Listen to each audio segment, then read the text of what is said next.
I'm Roxanne Gilpin Bird, and I was born, raised, saved, and called to service right here at Landmark Church. And I and my husband have recently returned here after 40 some years in the ministry away, and we're so happy to be home.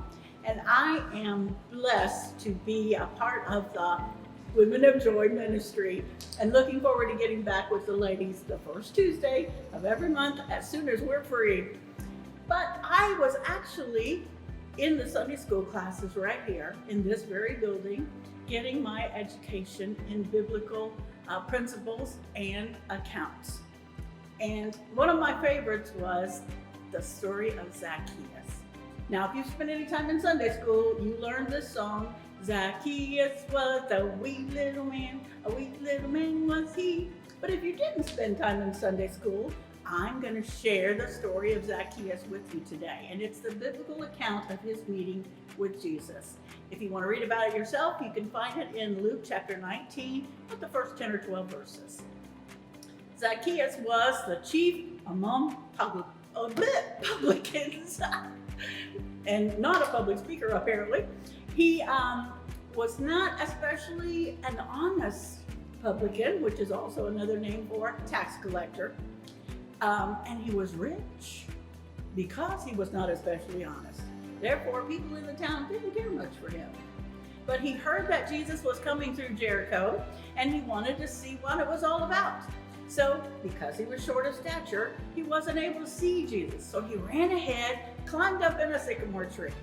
And when Jesus came by with the crowd, he looked up in the tree and he saw him. And he said, "Zacchaeus, I need you to come down because today I'm going to your house." And Zacchaeus quickly came down and he was happy to receive the Lord because he realized something. He realized the lesson that I learned from this account, that God sees you and he knows you and he loves you and he wants to have a relationship with you. Now you might say, well, that's a great little Bible story. Well, it's not a story. It's the account of actual biblical happenings. But I saw that principle play out in my own life. I was 18 years old when I got married. I had never been away from home. I had never had a real job. I did not have my driver's license. I married a young man who had had a first year in Bible college and was planning on going back. So we moved across the country where we had no jobs and nowhere to live. Oh, the great adventure began. So we found a place to live and he found a job, making the mighty sum of $35 a week. And we paid $85 a month rent. So you can imagine we squeaked by that first year on, cereal, hamburger helper, and sometimes just helper. But we were coming up on our 1-year anniversary and things had gotten pretty bad. We only had one pork chop. That's it. That's the sum total of our groceries, one pork chop. Well, I fried up that little pork chop and I wanted him to eat it. He wanted me to eat it, so nobody ate it. We were sitting on the couch just talking about how lucky we were to have each other and how wonderful God is. But you know what? I'm a human being. And when things got tough like that, I sometimes said, "What's this about, God? I surrendered to follow you. We came out here trusting you. What's going on?" Well, here's where the principle came in. Unbeknownst to us back here, my dad was a maintenance man at Stearns & Foster in Laughlin, Ohio. And he was working one day up on a ladder changing a light bulb. And while he was doing that, a steam pipe burst. And so his arms and his hands were burned. And he wasn't going to be able to work for a while. So he said, "Mom, let's go out and surprise the kids." Well, my mom and her brothers, they always had a beef slaughtered and they split the meat. So if you bought the beef, then whatever place they use here in town would give you a pig.